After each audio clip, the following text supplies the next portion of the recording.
Hello and welcome to our live session of Know Your Therapist. We are waiting for our guest to join the session and then we are going to start any minute now. So once the guest is in, we'll be able to start the session.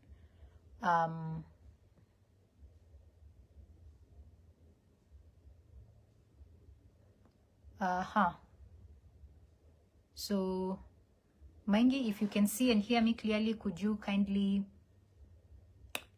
see if you have the option to request to be a guest on the live on your device? Are you able to do that? Also, can you see my message? Can you see my message on the chat box on the screen?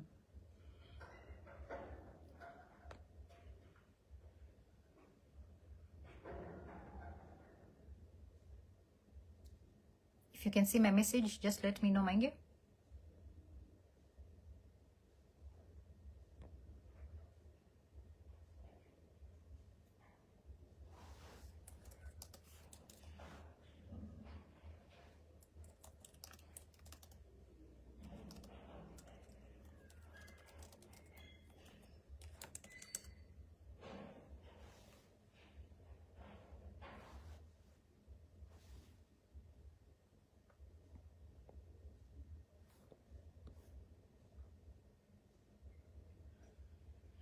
Okay, it seems like you can see me and you can hear me, but there's a challenge. So what you're going to do is you might have to use a different platform because it seems like you're unable to join from here. Unfortunately, there's no way for me to add you without Are you able to try on your phone as well so that you can see if maybe it's a device issue? Could you try?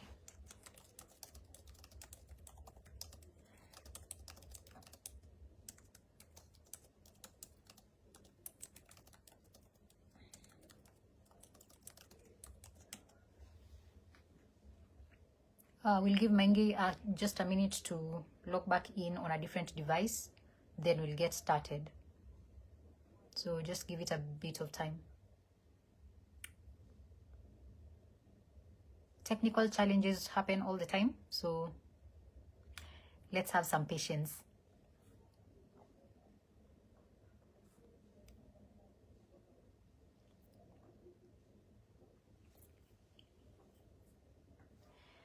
Mwangangi is here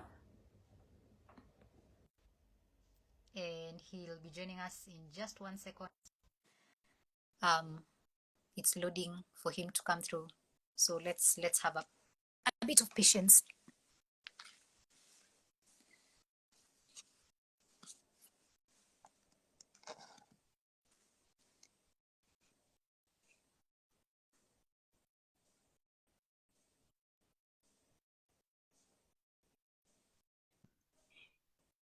Hi, Maingi. Hi. Can you hear us? Can you see us? Yes, I can hear you. I can see you. But now I had to change my device. Yes. Hi. You had to change your device. Hear us? Can you see us? Yes, I need to disconnect one device. Yes, please. And then you might want to add a bit of volume to this current device so that you can hear you clearly. You're a bit far. You're a bit far. Yes, I need to disconnect one device. Yes, please. And then. So let's give Maingi just a minute. Technical hitches here and there, but it shall be well. So, yeah.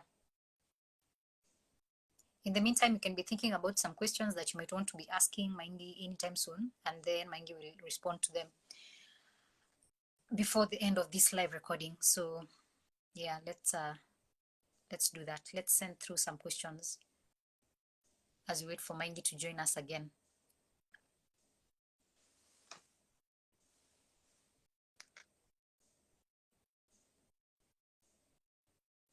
Other than that, I hope you've all had a wonderful day and that everything is going well on your end.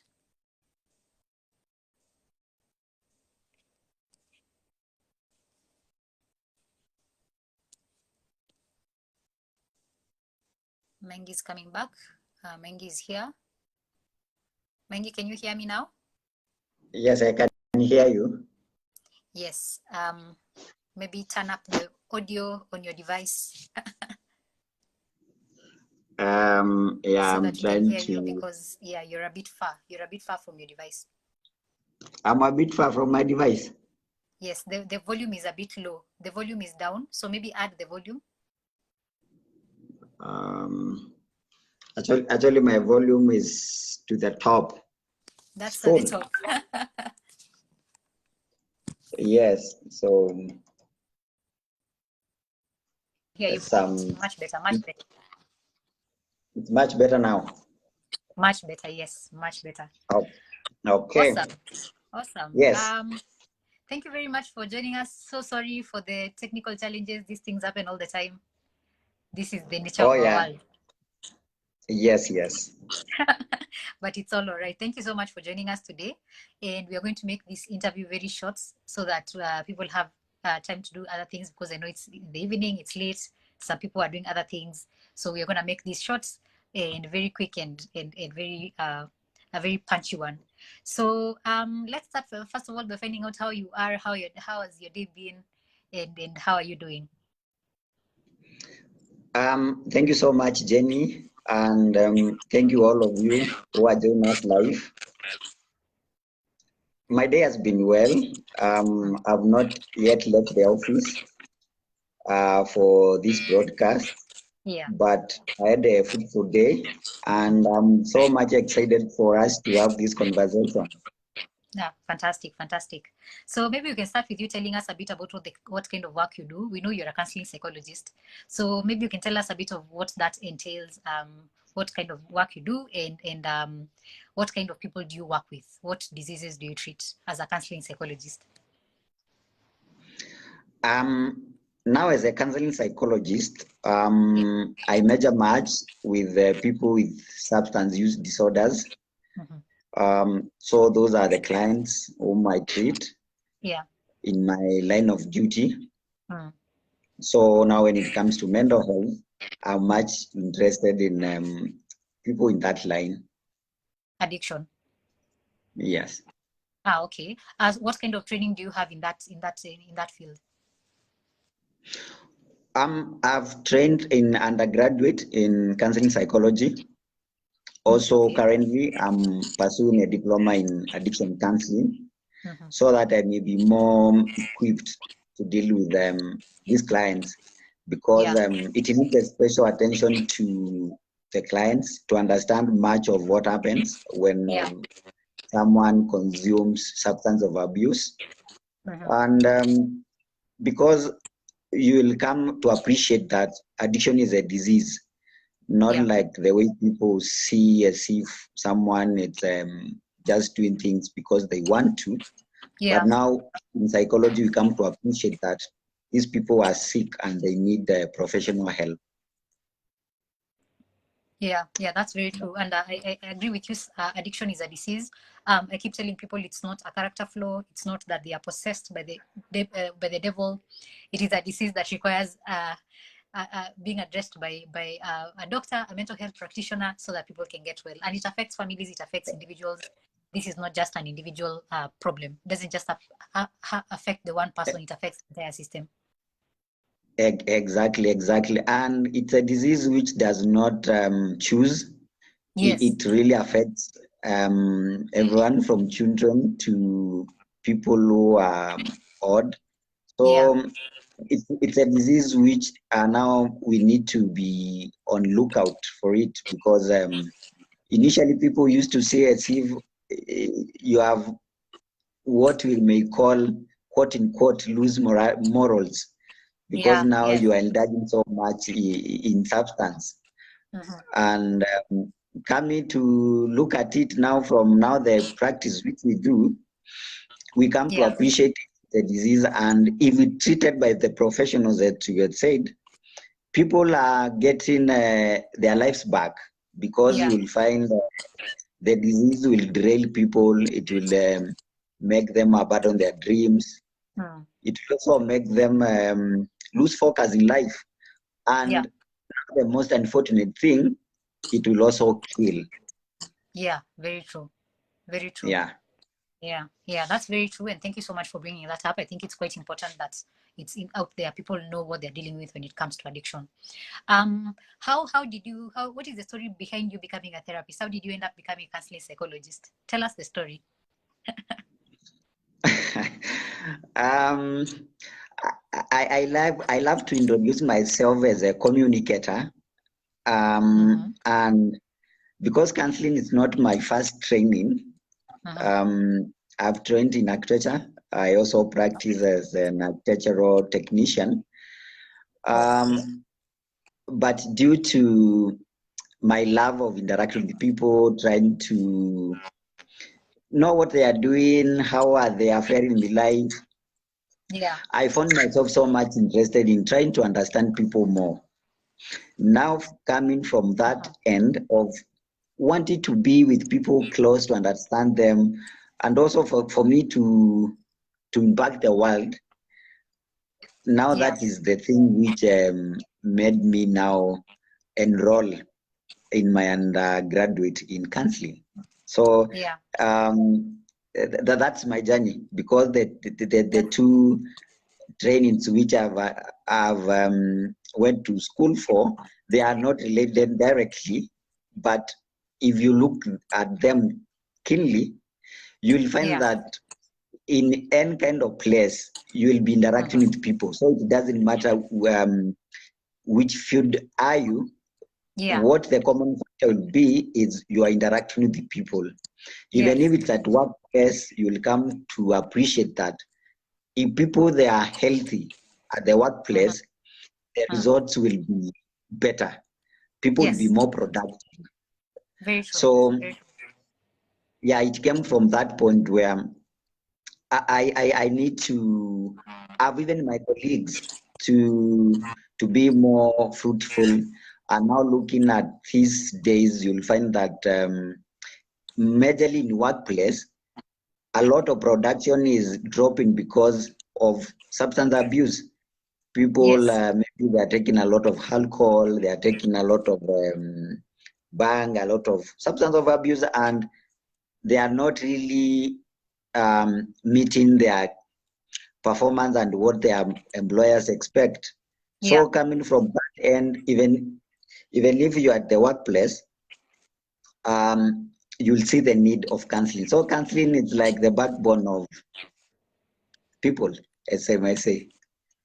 Yeah, I like that. Yes. Counseling is the backbone of people. That's quite interesting, and I like the way you brought it up. That you realize that no matter where you go, no matter what you do, you're going to interact with people. At the end of the day, people are struggling with things here, left, right, and center.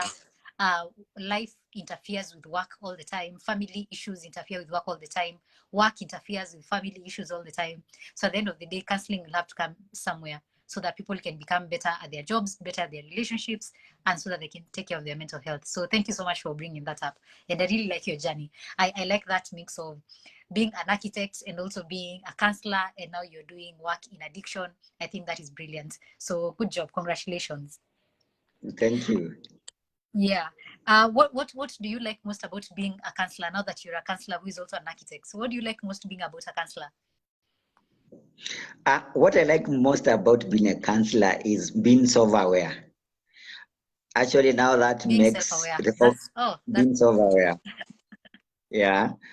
So when you are self-aware, that thing grounds you. It really gives you direction. It really gives you the idea to know your parameters and how you interact with other people, not imposing yourself to them. Yeah, not hurting them in any way, because sometimes you may be overstepping on other people and not knowing, because you don't actually know yourself. And also I'm finding myself being calm, trying to, and I can get in touch with my feelings, my thoughts, so now if I can get in touch with myself, now that means my interaction with other people will be healthy and it will be more productive. So what I can say is a big lesson I got now when I become a therapist is being aware of myself. Self-awareness. Yes. And I Yes. keep saying self-awareness is key. I mean, without self-awareness, you're really walking blind, if I may say, and that's figurative, of course. If you're walking in the world without being self-aware, you're just walking in the world without seeing what the world is, without seeing yourself, without seeing other people. You're just moving around like a zombie, really. So I agree with you. Self-awareness is a big deal, and self-awareness is a wonderful fruit of counseling training. I think nobody goes through the training of counseling and comes out the same way that they started. So yeah. Exactly. I think that's fantastic. Thank you so much for sharing that. What is the most interesting thing you've learned about yourself since you started this work as a counselor? You as yourself, what did you discover that was very surprising that you didn't know before you became a counselor about yourself? I did not know. Sometimes I may be too much. When I say too much, What do you mean? it's What do you mean? What do you mean too much? there's where I'm going now. What I mean is too much is I might be too pushy sometimes. Now I understand now people move at different speeds, at different phases. So if someone is not moving at my speed, it doesn't mean that that person is slow or they don't understand what I'm saying. So now I need now to appreciate that everyone is different in their own way. And not all things must go the way I think or I feel is right. So now I'm more accommodative to other people. I listen more because sometimes I was talking more than I was listening. Now that takes us to being self-aware. Yeah, I've come to realize that I need other people as much as I want me to be needed. I also need other people. So I need to be calm. I also need to listen to them, get also to understand their point of view on the things. And it doesn't mean they are wrong because they have a different opinion of what I have. So I need to understand where they are coming from, and then we can discuss things on an open platform and open table. So that being patience. Actually, if I can now some more things, patience. You've become more patient. Exactly. How did it feel to it's very difficult for us as human beings to see ourselves in a not flattering light. We always like to see ourselves as we are smart, we are brilliant, we are patient, we are kind, we have all these fruits of the Holy Spirit. But then now you come to a counseling class and you sit there for 4 years and you find out, oh my gosh, maybe all these things I thought about myself were not those things. Maybe I was pushy, maybe I was not meeting people where they were, maybe I was not all these things. How did that revelation feel like internally? Were you shocked? Were you scared? I don't know, what was the feeling of realizing, oh my gosh, I am not what I thought I was. This is how people have been seeing me all along. And here I was thinking I am a living and breathing fruit of the Holy Spirit. Actually, it was an aha moment. It's that awakening time when you come to realize that, wow, I've been sometimes overstepping on people's feet. And for me, I think it was something which I also needed to get, because many times we walk like we have been blindfolded. So you don't know actually where you are going. You don't even know yourself that well. So that time I had to sit back and, wow, take a deep breath and be like, wow, yeah, now I need to I need to walk this thing and understand myself as days go by, as I try to become a better person, a better therapist. So it really also opened a very good door for for me to be a student in life. Yeah, so I'm not stopping to learn myself and to learn also the world. Yeah, so it was very an eye-opening moment for me. Yeah. Yeah. And I think that speaks a lot to this thing that I keep saying, that self-awareness is not a destination. Self-awareness is a continuous journey. You don't wake up one morning and you're like, I have succeeded, I have arrived, I am now fully self-aware, I have ended the course, give me my certificate, I go. That is not how self-awareness works. It's one of those things that you keep learning every single day. With each interaction with someone else, you realize that you will never become an A student at self-awareness, but you can keep trying and getting better. Yeah, actually in counseling, the certificate it's part of the process, but what you get out of the class with it what now makes the meaning at the end of the day. Because you can walk to the class, be there, get out the certificate, but if you don't acquire the skills, then you will have missed the mark. But now when you come out with the skills, now you can be able not only to impact or heal your patients. The good thing it starts with you, because you'll come to appreciate that you are also having some things you are dealing with, things now you have to work within yourself. Because now if you cannot live with yourself, now you cannot live with other people. And whereas human beings, maybe we may tend to lose it. It's we never take a moment and realize that we are living with ourselves, and you have to be comfortable living with yourself. So it starts from within, and now it goes to the outside. Now people, now you can be of help. But now if now you are running away from yourself, and now there'll be a lot of problem in that. Yeah, that's true. You have to be comfortable to live with yourself. I like how you put it. Thank you very much for saying that. You've been working now with clients, especially now in your line of work, which you've said is addiction and substance abuse, substance use disorders, and all those things. Do you work with teenagers or adults or older people, senior citizens? Which population exactly do you work with in that, or do you work with anybody who is on that spectrum? I work with all populations in all of them. Yeah, so anyone with either a teenage, middle age, or old will be able to work with. No, whether men or women, it doesn't matter. It doesn't matter. Okay, fantastic. The reason I'm asking that is because there could be somebody who's listening right now and they're thinking, I am too old for, I can't go to this session because I don't know if this guy works with people of my age, So it's always good to clarify what populations you work with and what age groups you work with. I think it's usually a good thing.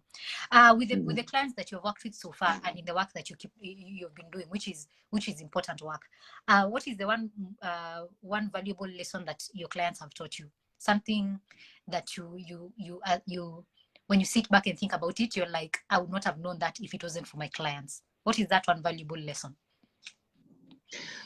What I've come to learn working with my clients is faith and doubt.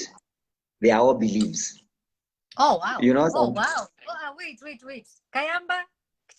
I love that. I really like that. That is, oh God, that is so good. Keep going. Yeah. So, and again, now if the attitude is right, then the facts before you, they will not matter. Yeah. So now what someone will translate about the fact will determine so much whether they will heal from what they are fighting or the things which they are trying to overcome. So it doesn't mean now if someone is portraying doubt, it doesn't mean they don't believe in anything. It just means that their focus it is not one which will lead to healing or trying to work out on their issues, because sometimes the issues which come to our therapy rooms, some problems we have to need to live, we learn to live with them, because now there's nothing much we can do to them, but now we appreciate this thing is here and I need to learn to live with it. So I've come to appreciate that people will come there, and as a therapist, you need to understand them and try to appreciate what they believe, and now try to help them have the skills and the resources which they will come with them in the therapy room or in our treatment facilities, for them to be able to pick up their lives. And at the end of the day, it's very fulfilling to see someone now who came with a lot of doubts having a very big faith with their life. Oh, wow. Yeah. Yes. Yeah. That's fantastic. That is so beautiful. I love how you put it. There's a lot that goes into attitude. Obviously, if your outlook towards life is one of impossibility, it will never happen, I have always been like this, you know, if it's not a growth kind of mentality, it's going to be difficult for you to actually develop that faith, to believe that there's better out there, there's more that can be done, I can change, I can grow, I can become better, you know.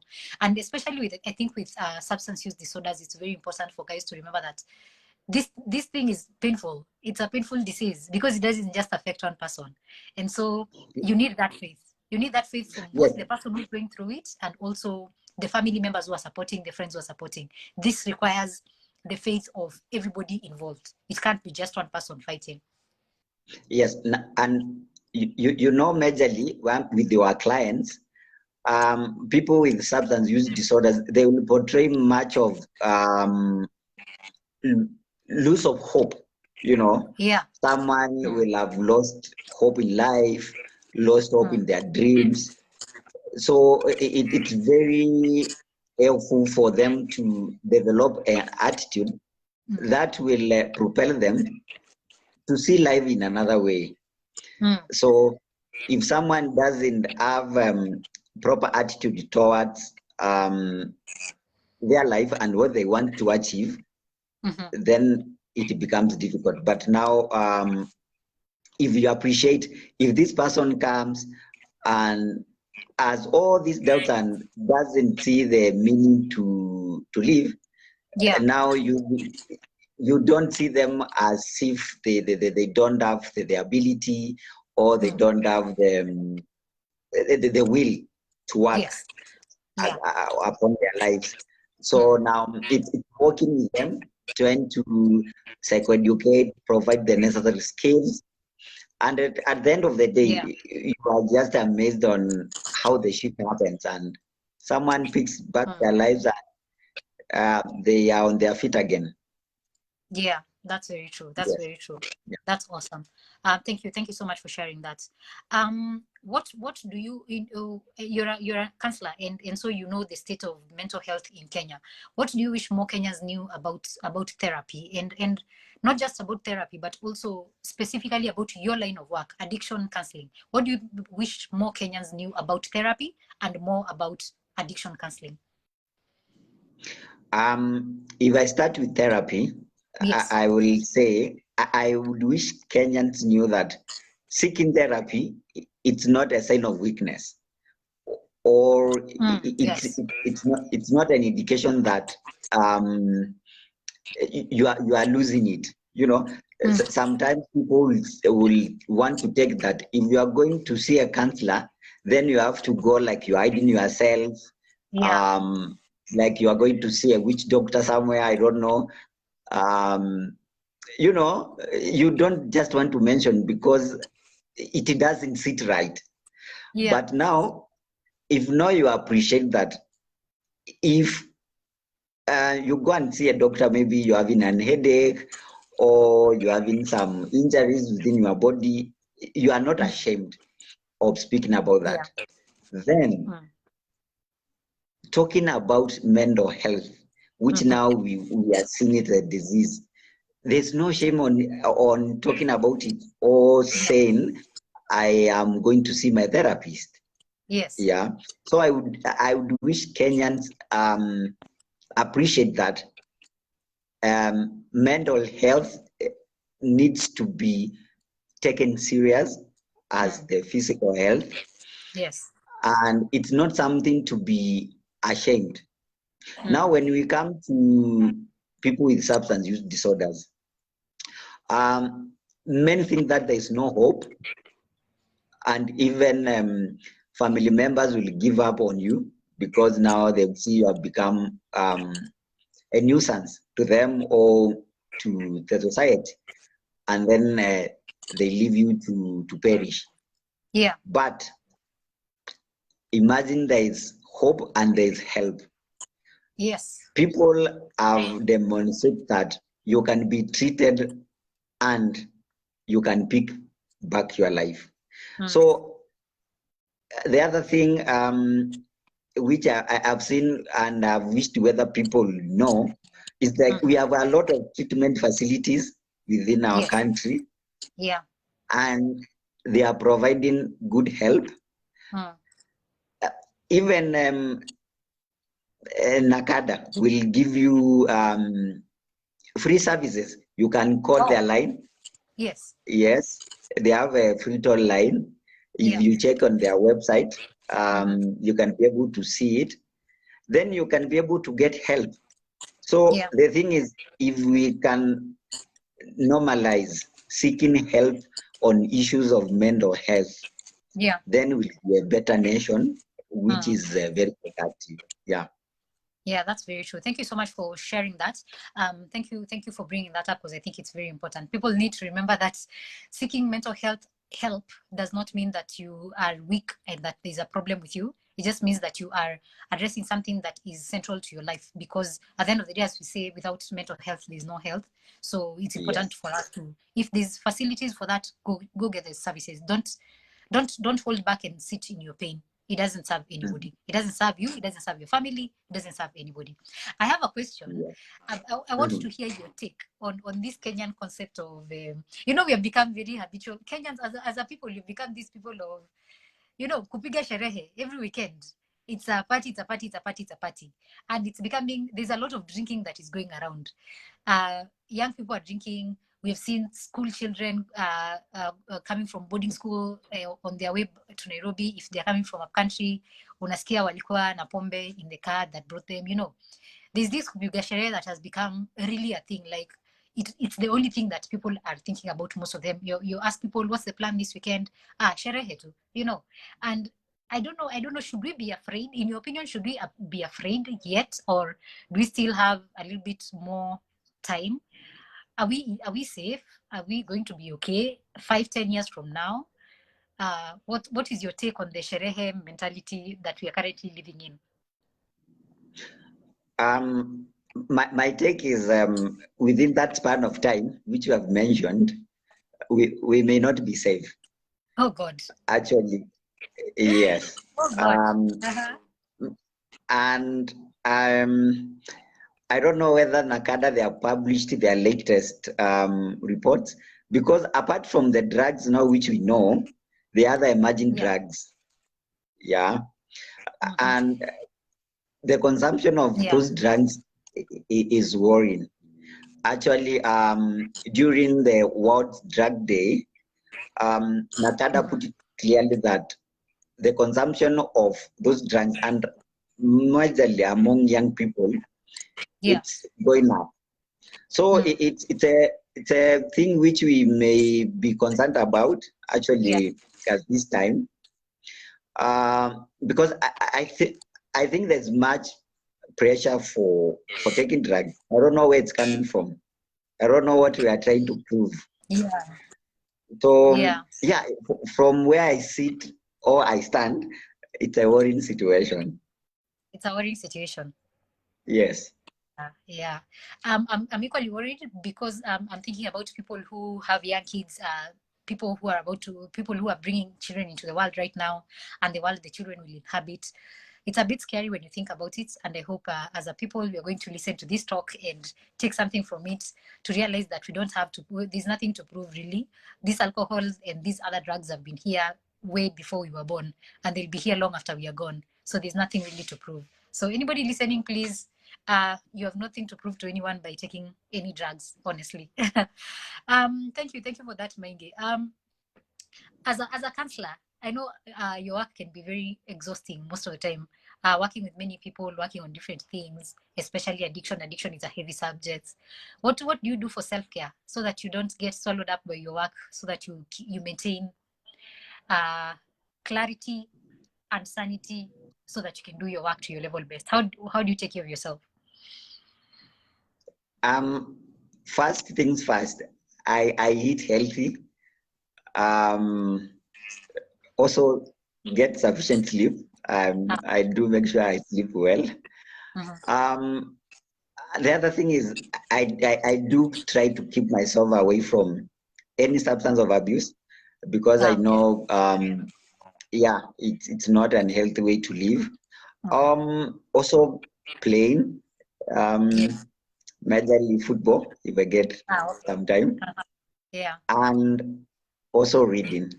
So those are activities which really keep me safe, and I do feel good, and I do recharge when I'm engaged in those activities.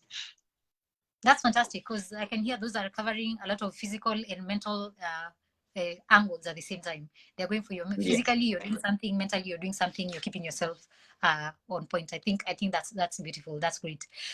So what mental health resources would you recommend to our listeners today that they can check out to make sure that they can, even if they don't get access to a counselor today or to any mental health services today, at least if they check out those resources, they can get something that can improve their lives? What would you recommend to them? Just a few, one or two, something that you think would be useful for our audience.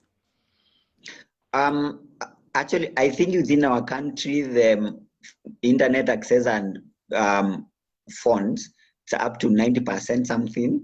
So people, they can access a lot of stuff on the internet. And if I may say, one resource platform which they may come is to my YouTube channel. They may also go there, subscribe. It's called Sobriety 101.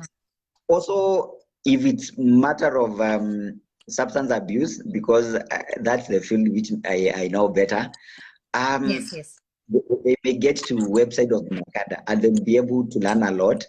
And if you have someone or your loved one, relative, your brother, your sister, in that website, you may also come to learn the treatment facilities which they are licensed, because you don't want to take your loved one to I don't know where, because I've said this is a disease and need to be treated by professionals. So you need to make sure that the facility which you take your person, or you yourself, you might be looking the treatment facility yourself. Need to go to a safe facility. So that website will give you a lot of details and it will educate you on much, because they have some publication in there, and yeah, you'll be able to learn a lot. Even the internet, I think it has a lot of things to learn from. Yeah, that's very true. That's very true. That's very true. Thank you very much for that. If you're listening, follow Maingi on his YouTube channel, Sobriety 101. I think that's an important place. You're going to find a lot of information, and check out Nakada's website as well. Maingi, we're coming to the end of this interview, and I'm wondering if you take a minute to let people know where to find you, how to find you. If somebody is listening and they're thinking, I like Maingi, I have some questions I want to ask about addiction and substance use. I have some things I want to get off my chest. I want to see him as a therapist. How can they find you, and where are you located, in Nairobi or outside of Nairobi? Please plug yourself and how people can find you. Yes, I'm located in Nairobi. You can find me across social media platforms. At Facebook, you'll find me as Mwangangi Maingi. At Instagram, you'll find me as Urbanus Maingi. And as well, you'll find me in YouTube, the channel Sobriety 101. So within those 3 platforms, you'll be able to get me, and we can be able to engage. Okay. Fantastic. Yes. Thank you very much. I'm going to put all that information in the description of this video so that everybody can access that information, and you can get in touch with Maingi for any assistance with mental health services and anything that you might be needing in regards to substance use. With that, I want to thank you, Maingi, so much for coming to our session, for your patience and for giving us your time. I want to thank you for the work that you're doing. It's important work. I want to honor you for giving yourself your time and your energy to this kind of work. And I really appreciate that you have taken the time to do so. So thank you very much, Maingi, and thank you so much for coming to our live session. We really, really appreciate you. I want to appreciate your invitation for this session, and I wish to come again back so that now we may deep down to the addiction matters. So I'll be looking forward for your next invite. So I've enjoyed myself. So yeah, I love again to be back. Yes. Yeah, definitely. Thank you so much, Maingi, and have a wonderful evening. Okay, you too. Thank you. Thank you everyone for watching, and see you next time on our next episode with another counselor so that you can get to know the therapist. I'm your host, Jennifer Kyalo. I am a counseling psychologist, and you can find me on social media as well. I'll link every information on this page and you will get everything that you need. So thank you and have a good one. Bye-bye.